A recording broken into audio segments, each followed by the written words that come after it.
আমরা এখন আছি চিল্কা হ্রদের আইল্যান্ডে। বালির মধ্যে দিয়ে আমরা হাঁটছি, ক্রমশ হেঁটে এগিয়ে যাচ্ছি।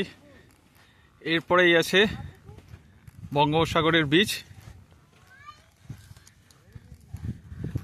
খুব সুন্দর এরিয়া, সাইডে ঝাউবনের বাগান দেখতে পাচ্ছেন, শুধু ঝাউবন আর ঝাউবন।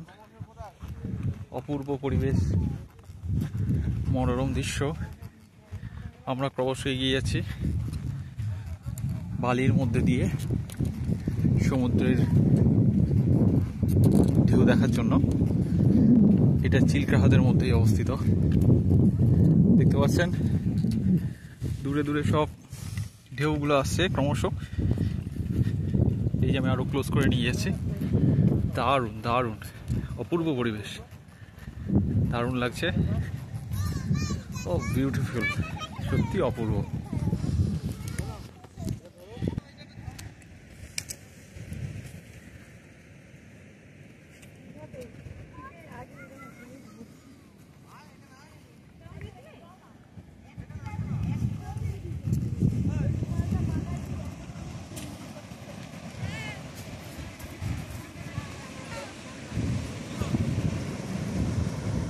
দারুণ সমুদ্রের ঢেউ, দারুণ অপূর্ব ঢেউ,